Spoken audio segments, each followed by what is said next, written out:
Thế sao nó bây giờ tôi mẹ đi bố sợ lúc trong phải là về bố sợ nó về đây thì tiền nữa chỉ làm với tôi phải đi đi ơ tôi chơi cái để tới về đây đi đi xin tôi thì tiền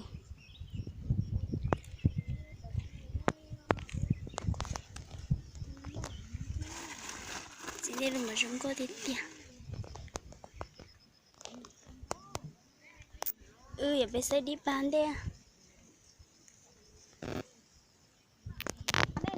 nó bây giờ đây đi chỉ đi luôn dùng con giờ mình đưa cho tôi nè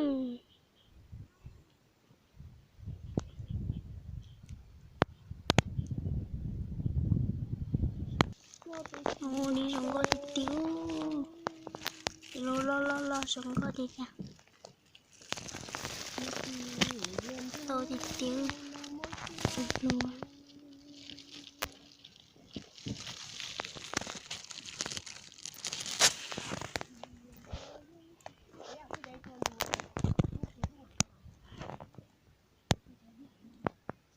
dịch đó nó bây giờ là gì rồi là đi nào kiểu là dùng con lo tiền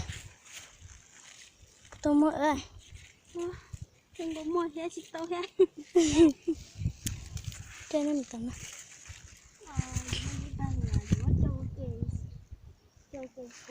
tôi thiếu tới bên lưu họ là béo một chút cho cái phần đó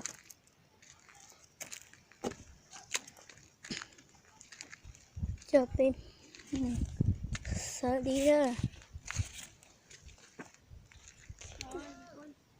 đi tôn tô qua đi tả liều chị chúng mình đi ở mọi ạ đi ba thì đi mong rồi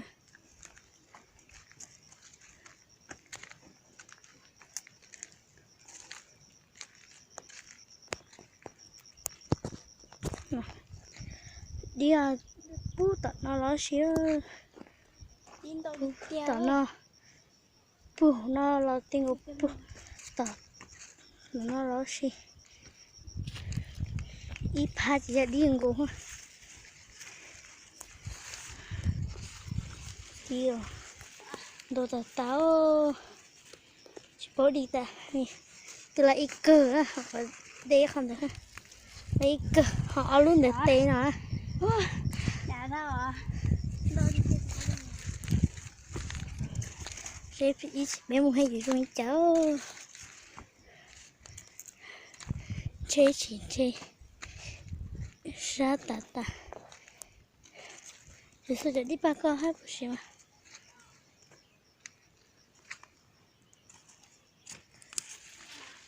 rồi tôi lấy những cơ tả nữa họ là đi đây đi được đây là cơ phải đi cơ ha sa ta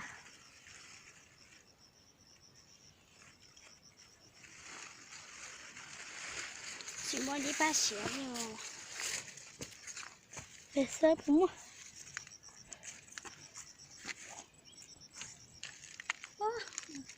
ôi chị tàu rồiพี่ơiน้ำเบ้าđây cái chỗ à pin cái chỗ à tàu từ ai nè từ bút nè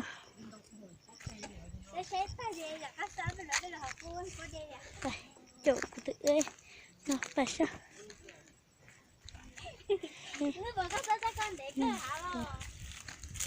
bây giờ thì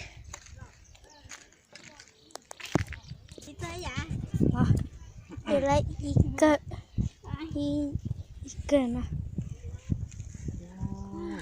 là ok tại là lại ít cơ giờ ít cơ em tôi thì tiêu in tôi thì tiêu tôi để tôi thống tế nè nhiều khó để nó sắp bị nó là nó khá là nó khá là xí đây đây số Yên lấy định cơ tài nữa. Wow. Yên lấy cơ tài. Thì chỉ muốn có trò khai. Đồ đi tiêu. Chờ để lo trong con. Để lo. Chờ không có nữa.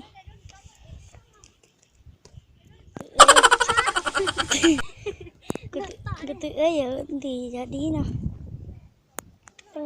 Đồ thì tiêu. Đâu tiêu rồi đi rồi. Chờ trong con nó. Yun đi ya bache. Đâu đi tiêu chỉ có đi ta đi. Đồ thì tiêu. Không có thì tiêu.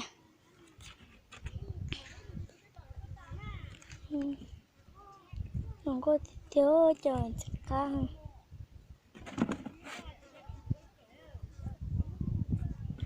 Đi cho lo. Giờ thì chỉ khá nó luôn. Đâu đi tiêu chỉ có đi ta đi rồi. Đồ thì tiêu. Cửa hả? Để ít bay nè. Giờ lên nào. Chỉ là nó cửa. Là giờ lên nó sẽ đi ra cho hộp cỡ. Dạ em bache.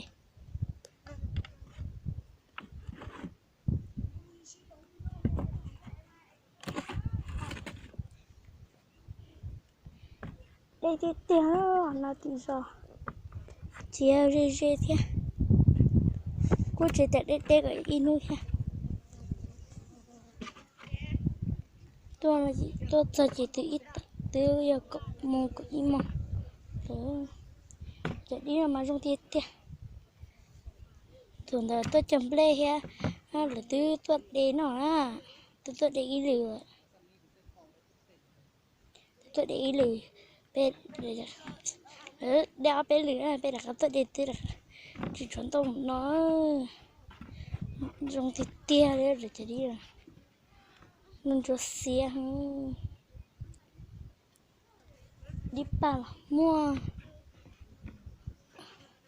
đi mua đồ thịt tiêu cho mình cá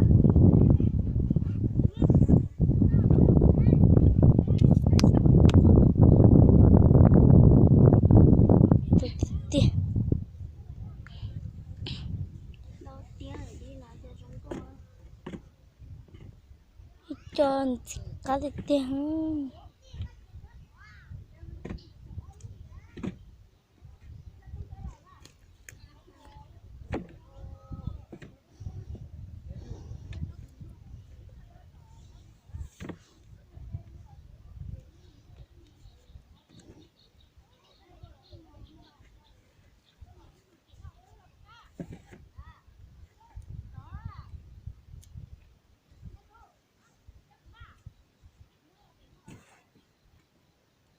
Đâu đi chơi lại ít cái hình chân đủ rồi chứ nào. Đâu tiêu rồi đi nó. Đâu trong con phải là thì nhớ chỉ tên là PD nữa. Sẽ cá đi tiêu.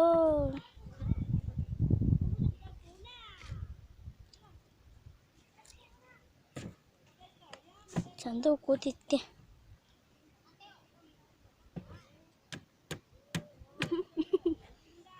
Chứ đâu hả? Thì có mà ơi.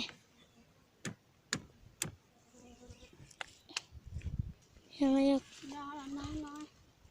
nó là trâu của ý.